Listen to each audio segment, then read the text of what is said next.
โอ้กูมันยังกินเขากับขิงแล้วก็ อันนั้นเด้มักฮุ้งกินเขากับมักฮุ้งเนาะการฮอนเนาะอาบน้ำเตียนเพื่อสิคักเนาะ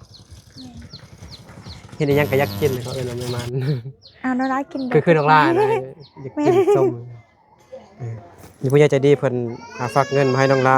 2,500 บาทพี่น้องเนาะ 2,500 มีเงินเล่นบุญแล้วแม่ดีใจหรอครับจ้ะ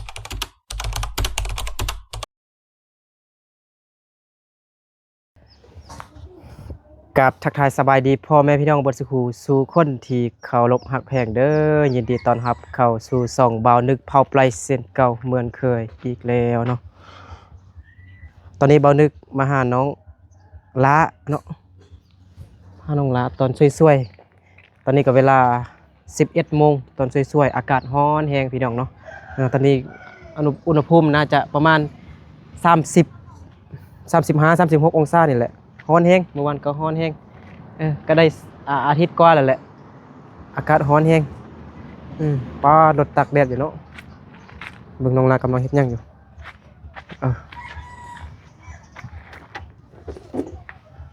ซื้อน้ำส้มเย็นๆมาให้น้องละ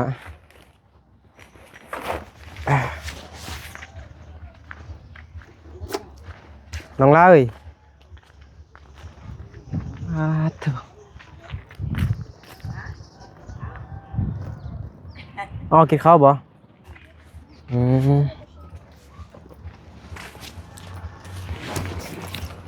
สบายดีเด้อสบายดีพ่อเด้พ่อพักผ่อนบ่อ๋อคืนนี้ไปเพื่อนเข้าพุ่งไปหยังลมเวียกว่ะเรียกเรามาช่วย อ๋อเวียกอีหยังเอ้าเวียกอยู่บ้านเฮานี่บ่เขาสิแต่งงานบ่ เด็กพ่อจะพุ่งเป็นน้องน่ะสบายดีน้องละไม่ครับบ่มีแม่เล็กสำหายไป2ตัวพุ่นนี่เด็กเนาะโอ้กูมันยังกินเขากับขิงแล้วก็ อันนั้นเด้มักฮุ้งกินเขากับมักฮุ้งเนาะมึงดูนี่คือนี่นะบ่เบิ่งมีผู้สาวน้อยอยู่นี่มาเอาขนมให้ผู้สาวน้อยก่อนว้าวอากาศร้อนแฮงน้องลานอนเบิ่งยังเบิ่งตลกบ่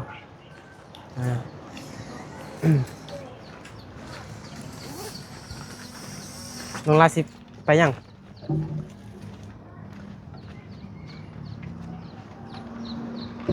เม่งน้องละเด็กน้อยเขาไปใส่บนแล้วบรินบุญบ่น้องลาบรินบุญบ่บ่สระน้ำบ่เมื่อวันนี้ว่าสิมาหาน้องลาแต่ว่าน้องลาไปอาบน้ำเตียนใส่ลูกเลยพาน้องนะอันนั้นกี่เนี่ยเอาขนม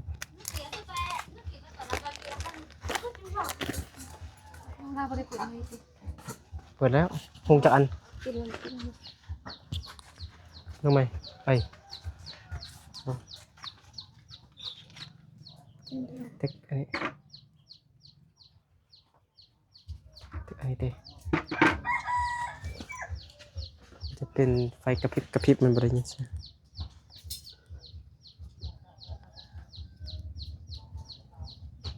การฮอนเนาะอาบน้ำเตียนเพื่อสิคักเนาะ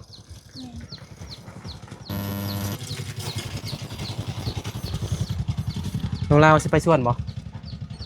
ไปส่วนกับผู้ใดผู้เบาพาล้านไปผู้ใดไปดีบ่ไปได้บ่นี่มาแล้วใช่ได้ฮะอ้าวได้เนาะใจได้ว่าน้องเกียร์น้องอันนั้นเด้บ่อยู่บ่แม่ไปสู้ไปผู้ใดอยู่เฮือนน่ะเกียร์น้องเกียร์บ่เกียร์ก็ว่าจะน้ำหมอโอ้กินข้าวกับยังเบิ่งดูกินข้าวกับยังกินข้าวกับน้ำซื่อๆบ่ฮะให้กินเด้เบิ่งดูกินหยังฮะน้ำหมอจะเจอน้องโมกับไอจีเอากินขนม โดยเอากินข้าวกับหยังบ่มึงดูเด้ฮะ น้ำหมอนสดได้ นมมอยชวดเด้กินข้าวใส่น้ำเห็นบ่กินง่ายๆอยู่ง่ายๆเนาะไปเบิ่งน้องคำน้อยอันนั้นดิอยู่บ่พ่อแม่บ่อยู่เนาะ แม่นไปฮัดจ้า โอ้บ่มีหยังกินได้เนาะ แม่น กินแบบธรรมชาติแฮง แม่คำน้อยก็ไปฮัดจ้าเรื่อง อ้าว คำน้อย คำน้อย นี่ไปลิ้นเหรอ ไปลิ้นบ่ ไป บ่มีไผอยู่บ่ บ่ ปดีปได้กันนอนบ่ เดี๋ยวอยู่นี่ ปได้กันนอนเนาะ เดี๋ยว เอาไว้ก็ได้เบิ่ง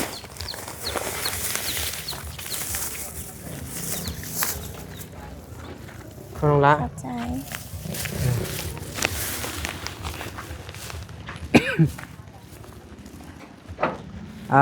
มื้อนี้ประยงอยู่เฮือนบ่เนาะ ปลาย่งนะจักโมโหกัน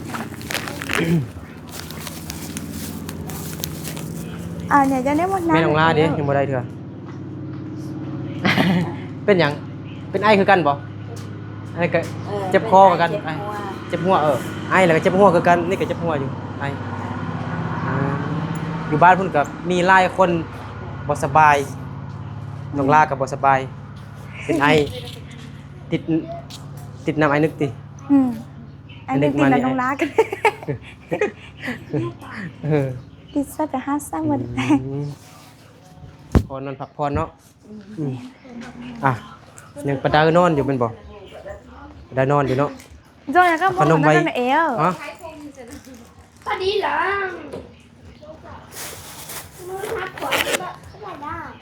อันนี้ให้น้องประดากับน้องนั่นเด้อ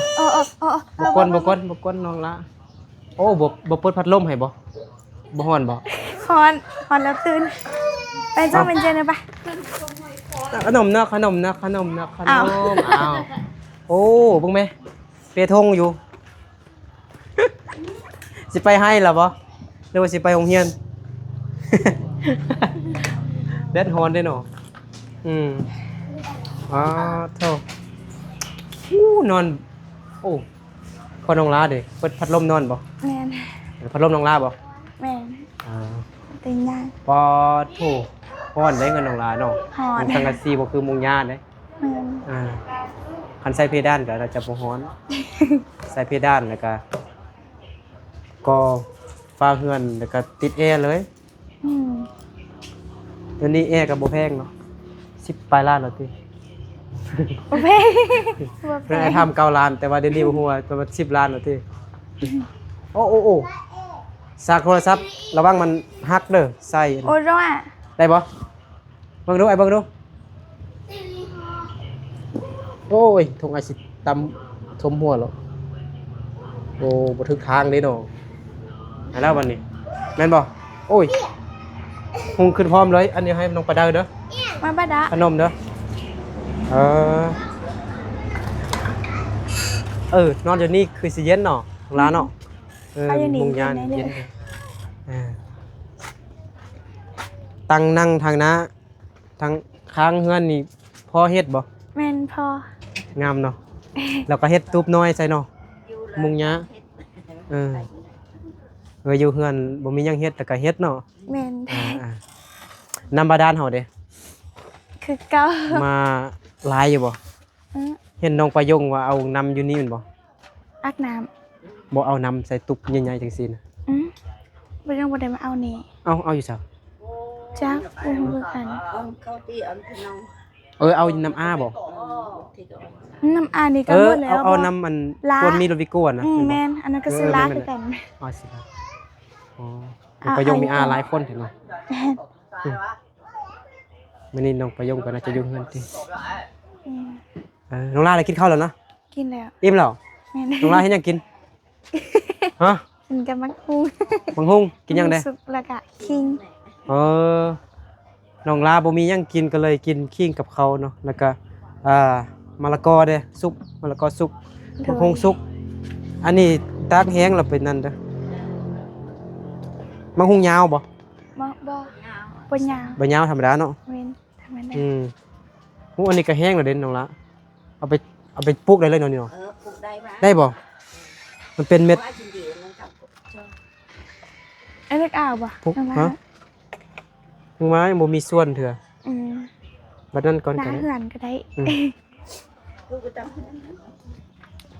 เดือน7เดือน8เนาะฝนตกหลาย ลงแล้ว ฝนตกแล้ อั วน นี้ ก็ ก็สงกรานต์แล้วเนาะเกิดบ่ฝนบ่ตกเลย อืม สงกรานต์ถ้าฝนตกเนี่ยบอกคักแล้ว แม่น กดน้ำก็บ่ค่อยเออ สงคราม มื้อนี้ก็เป็นสังฆันหลวงมื้ออื่นสังฆันเน่ามื้อฮื้อแม่นสังฆันขึ้นสังฆันขึ้นเลยจึงลิ้นเนี่ยเต็มที่เลย อืม แต่ว่าบางท้องถิ่นเพิ่นก็ลิ้นตั้งแต่มื้อนี้ไปอยู่ไทยพุ่นเนาะคือสิคักเนาะ แม่น ว่าใส่อันนั้นเนาะนำซีดอันนั้นน่ะทั่ว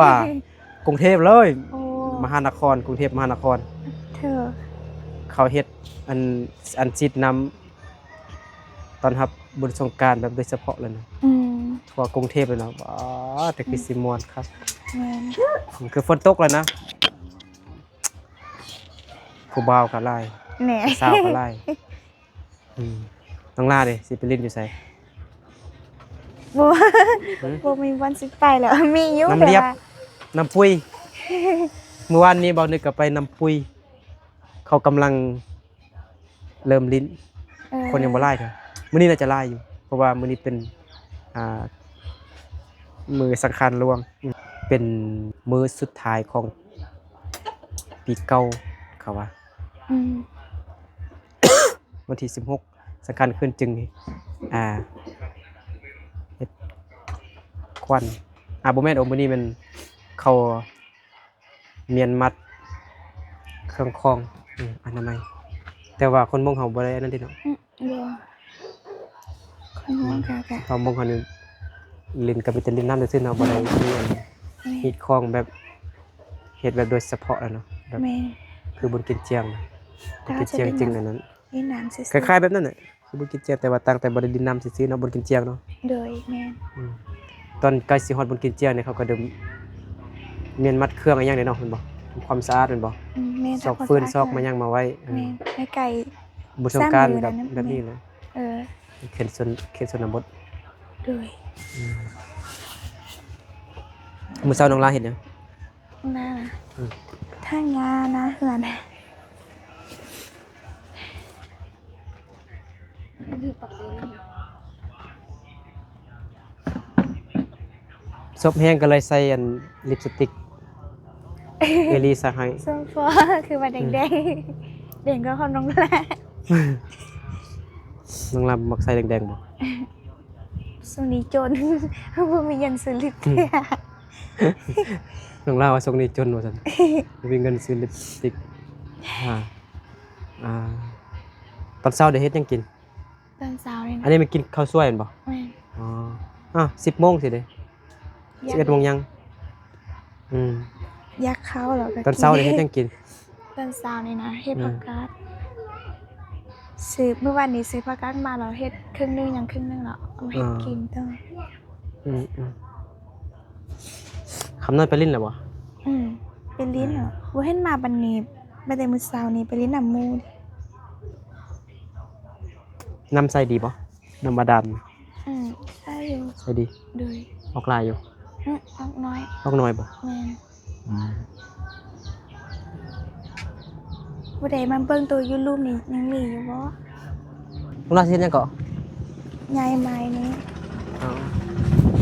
โอ้ไม้นี่บ่เอาไว้ใช้ไม้นี่นะลุงละ เอารูปนี้ไปป้าไปนั้นก่อน ไปเอาคุณบ่ เลย โอ้ป่าวันนี้จะได้แขกไทยไปมาเขาเห็นมันบ่งามเนาะ แม่น กูดไอเดียแปลว่าหยังก็ ฮะ กูดไอเดียแปลว่าหยัง กดไอเดีย ฮะ อืม เรียนภาษาอังกฤษบ่ กับภาษาอังกฤษ กูดไอเดียแปลว่าหยังกูดแปลว่าหยัง นาราบ่ฮู้ กูดภาษาอังกฤษนะกูดแปลว่าหยัง Good morning แล้ววันนี้ good เด้วัน Good morning เด้ Good morning มันสบายดีตอนเช้าแต่ว่า good เนี่ยคำว่า good แปลว่าหยัง good nice good อันเดียวกันความหมายอันเดียวกัน โดย แต่ว่าวิธีเช้ามันต่างกันสิวิธีอัน วิธี ประ สาก ว อบฮะ วิธีสาว มันต่างกันว่าไอ้กู๊ดนะไอ้เมื่อกี้กู๊ดไอเดียนะ อืม เอาอย่างไอเดียแปลว่าอย่างคุณบอก อืม ความคิดความคิดที่ดี ความคิดที่ดี กู๊ดไอเดีย อ๋อแต่พระสาวเป็นตอนสาวก็ต่างกัน อันนี้ไว้ใส่น้องละอันนี้ก็เมียนบ่ เนียน เมียนอันไม่ช่วยน้องลาไปดึงก่อนอ๋อเป็นไม่แล้วก็สิกลับไปหาน้องประยงก่อน เนื้อไปย่องมาล่ะ ฮะอันนี้ไว้ใส่ ไม่เคยได้ยินเสียงกันเลย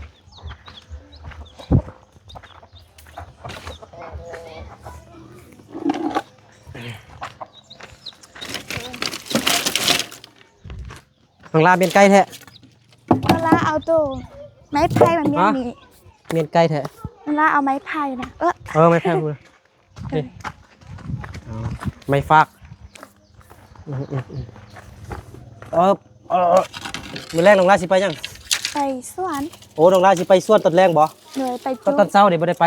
ตอนสอนนี่เลย อ๋อ ความ สิไปตอนแรงไปจุดอ๋อก็ไปจุด ไปจุดเนี้ย ไปจุดไปจุดหญ้า ไปจุดไหน จุดให้มื้อแรกนี่น้องลาก็สิไปจุดกองไม้ไปจุดกองไม้นะจุดกองอันขี้เหงื่อขยะเวลาเฮา ไปจุดให้ตอน อนามัยเนาะ เลย อนามัยให้เราจะเก็บเอาไม้เศษไม้อีหยังต่อไม้มากองไว้เป็นบอนอยู่ที่เป็นบอนแล้วก็จุดเลยส่วนน้องลาบบอนที่น้องลาว่าสิไปจุดมื้อแรกนี่สิเฮ็ดหยังสิปลูกหยัง ไว้ถ้าฝนตกเราจะปลูกสลีสลอยซื้อ อ๋อสลีสลอยบ่ ๆเลย ไกลบ่ กะบกไก่ปันได้ บ่ไกล เลย ย่างไปประมาณ10ปลายนาที เลย ฮอดบ่ หอด ป้าเถอะรถตากแดดอยู่ เล็ดหอนแห่ง แดดฮ้อนแฮงยันรถมันสิแตกระเบิดเดี๋ยวเอารถอันนี้ก่อน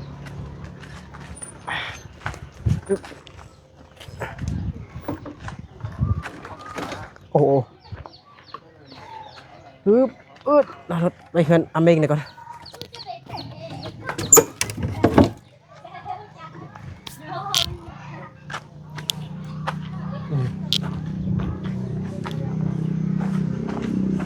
ปลูกแต่สลีสลอยบ่ เลย จะเอิ้นปลูกบ่ เลย ปลูกนี่พอน้องลาเฮ็ดตังนัง แม่น เฮ็ดตุบอีกคือสิคักเนาะ แม่น เฮ็ดตุบมุงด้วยหญ้าคาเย็นดี แม่น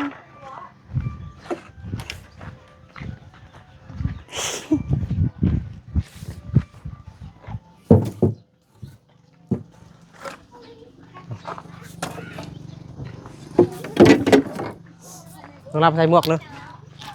น้องลาใส่หมวกจับหัวได้ สิเหลียวเลยดิ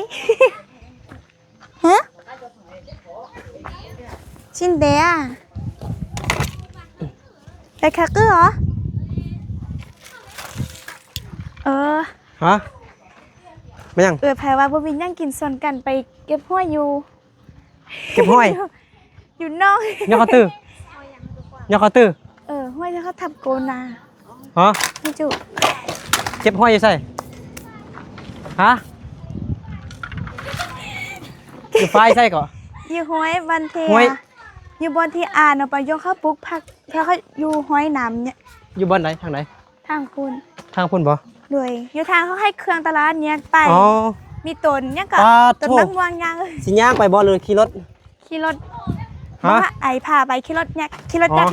รถจักรบ่ไอ้รถซิ่งบ่ ขี่รถจักรอ่ะ อ๋อเก็บห้อยย่างห้อยจุบ ห้อยย่างห้อยจุบห้อยย่าง ให้จู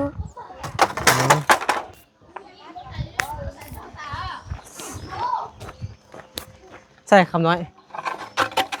คำน้อยได้ขนมหรือเปล่าใช่ ยาง โอ้ยอาเมงยังไม่ได้เลยนานงามบ่บันนี้สะอาดตาบ่ สะอาด กูมียังเกะกะโอ้ยลงละ กองไว้เนี่ยแล้วเอาไฟมาจุด เซ็ต เช็ดเงินครัวน้องลาใหม่หมดคำน้อยมา ไป ดิ ก็ กินขนมหรือเปล่า ตายไป เอา รับเป็นยันหนอตามานี่ปะ ไม่ใช่หรอ ฉันต้องกูถอนเลยไปหมาป้า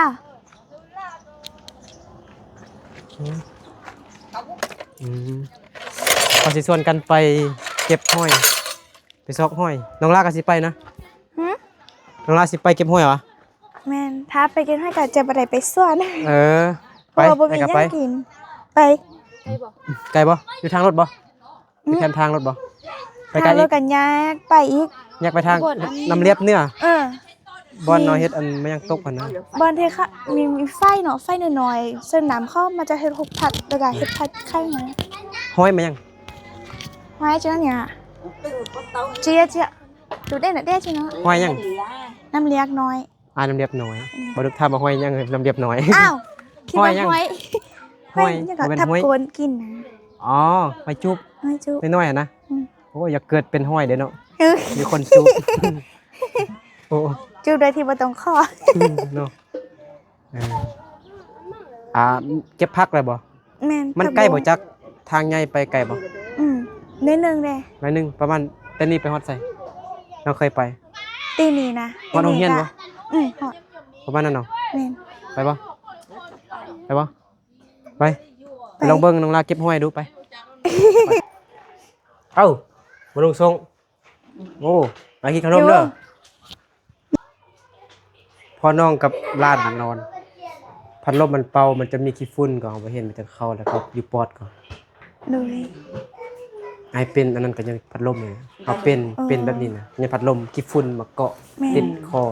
แล้วเข้าปอดมีแต่ให้มันพัดไปทางอื่นแบบพัดตีนไม่ต้องให้มันพัดไปคือ โดยเวลาเอา พัดลมมันพัดพัดมันพัดเข้า โดย ดังเขานะ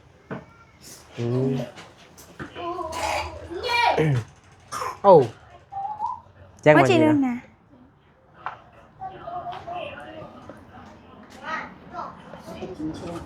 เพิ่งเลยไป không như lượng được không được เจ็บฮะ คุณยายใจดีเพิ่นฝากเงินมาให้น้องลา จะมาอันตีก็ Uli dia tak dia. คุณยายฝากเงินให้น้องลาอุ้ย อุ้ย น้ำส้มเย็นๆลืมเบิ่งน้องลากินน้ำก่อน ก็คือแบบนี้ กินแล้วอ่ะ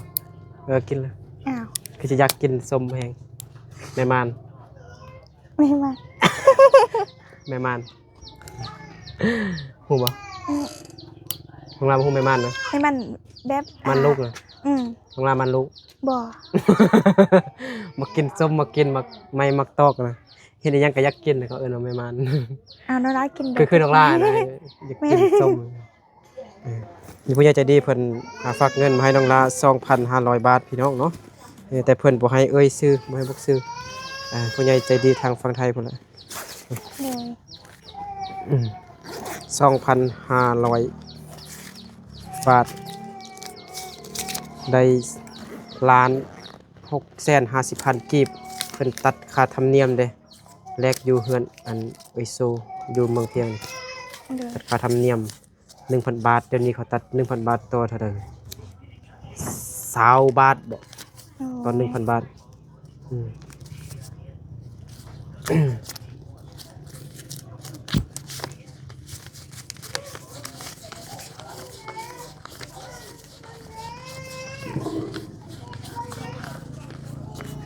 1,600,000 กับ 50,000 กีบเด้อน้องลาเด้อ เลย 2,500มีเงินลิ้นบุญแล้ว แม่ ดีใจหรอ อืม ขับใจเด้อ โดยขอบใจ FC เพิ่นคุณยายใจดีเพิ่น ขับใจ FC เด้อ ไปพรให้คุณยายเพิ่นได้ นาราเข้าอวยพรให้ผู้ใหญ่ใจบุญจงอยู่ดีมีสุขสวัสดิ์แข็งแรงความเจริญยาไร้ความคล้ายยามีขอให้ร้านรวยๆเด้อสา สา ธุ ธุเอาเงินไปเฮ็ดหยังเนาะสิเข้า แม่น เข้าก็มีแล้วเด้ บอตัวนี้แม่น เข้าผู้ใด không hầu như là hát bầu อ๋อ hát bầu ăn này không sao อ๋อข้าวเปลือกนี่นะมันบ่ แม่น ข้าวเปลือกอ๋อข้าวน้องรามมีแต่5 เป่า โดยเพราะว่า1 2 3 ผู้ว่าแม่เข้าน้องโยง เราเอามาเติมให้3เป่าแล้วพอดีจนนั้น2เป่าเนาะแล้วพอดีเป็น5เป่า โอ้น้องประยงเอาเข้าให้น้องกินเด้เป็นจังได๋ น้องเมย์น้องยงนะ แม่น้องยง เมนเป็นเอ่ยน้องน้านะผู้หญิงไว้ คิดว่าน้องประยงบ่แม่น ว่า อ๋อ พอดีว่าเพิ่นไปเฮ็ดเวียกแล้วเอาลูกมาอยู่น้ำลูกน้อยแดง อ๋อก็เลยเอาเข้ามา เลย เออ ปั่นให้ได้กินแดง กินก็กินก็ให้ลูกคนนั้นเนาะลูกอยู่นี่เลยเนาะ เลย เมื่อวานนี้น้องอันปลายงเราหุงเขาแบบคือว่าเม็ดใหญ่เลยเขาน้องปลายง แม่น เม็ดใหญ่แล้วก็ เขา อ่อน ให้ อ่อนดีมันเขาให้เนาะ แม่น เม็ดใหญ่แล้วก็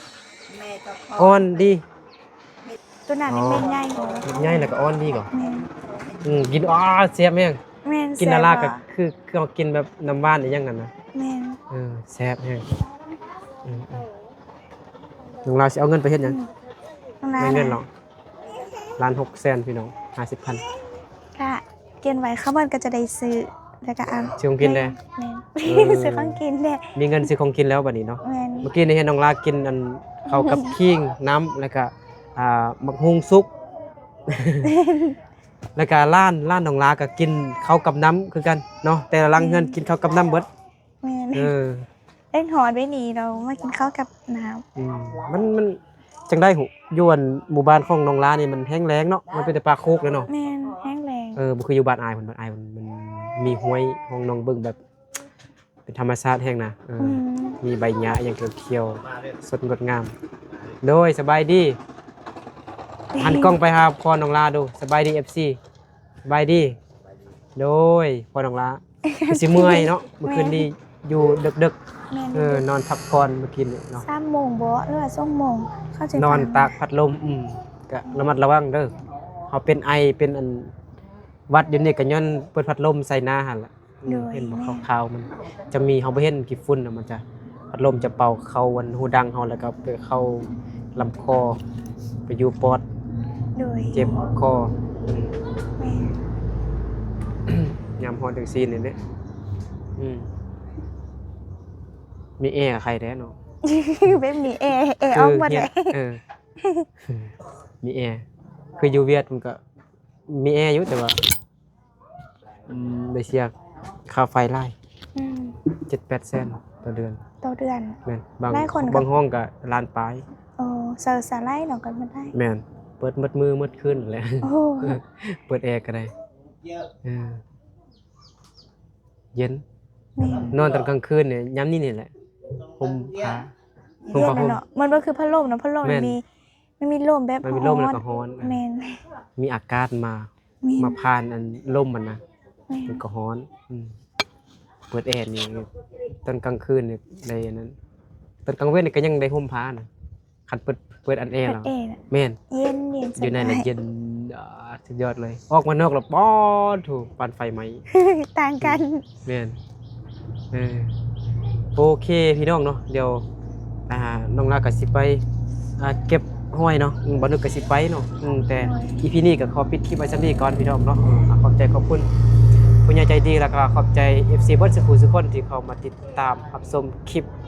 ตลอดมาเนาะขอบใจหลายเด้อเนาะ ไม่เด้อ ขอให้ทุกคนลินบทสงกรานต์ม่วนๆเด้อเนาะไปใส่มาใส่ก็ให้ระมัดระวังเนาะบทสงกรานต์ปีนี้ก็คือสิม่วนคักเนาะ แม่น สิชวนน้องลาไปน้ำปุ้ยก่อน โอเคเจอกันในคลิปต่อไปพี่น้องเนาะสบายดีบ๊ายบาย